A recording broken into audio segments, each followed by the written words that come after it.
matam kuina novel voice na video upload toba lepurubagi tungda ngasi novel voice na mayam bu taramna oxin jabak loinana video si mayam gi mafamda khudol tamjari video sida Manipur Gi thoidok na chauthok chaningai oiba Bharat ki manungda awang nongpok lamda leiba yamna piklaba rajya Manipur na awang nongpok ki atai rajya singna su puthok chaba ngamdriba Sannaroi sing supnagi Manipur khaktana puthok tuna Manipur na sanakhona bagi lamda mangjil thaduna haukiba chahi kayadagi lakliba sida henna fajaba mingchat amasu hapire masi tasengna ikoi Manipur Gi yamna chothok chaningai maram wehelle India National Football Team gi Probable Players singi list lauthokre laibak phabadi hariba list asida Manipur dagi Saknairaba Sannaroi tarit ki ming Yaurakhre sini All India Football Federation na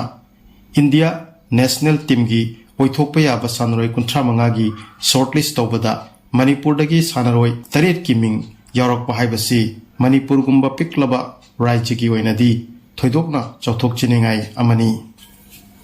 panba yabadi Manipur na Northeast ki atai rajya singdagi chahi kayadagi sports ki lamda mangjil thaduna lakliba sida henna fajaba mingchat amasu hapire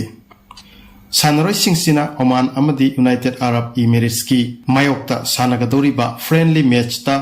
saruk yagani hainasu national team gi coach Igor Stimekna hokiba lebak pokon numitta announce tawki aduga March 25 amadi 29 da Middle East country gi prominent team ani gi mayokta India national team na sanabagi numit su lauthoki shortlisted tawkraba Sannaroi kunthra mangagi manung challiba Manipur gi Saknairaba Sannaroi tarit ki mingdi hanbada goalkeeper Dhiraj Singh Moirangthem ani subada defender Chinglen Sana Singh Konsam ahum subada midfielder Udanta Singh Kumam mari subada midfielder Jackson Singh Thaunaujam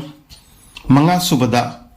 midfielder Yasir Muhammad taruk subada midfielder Suresh Singh Wangjam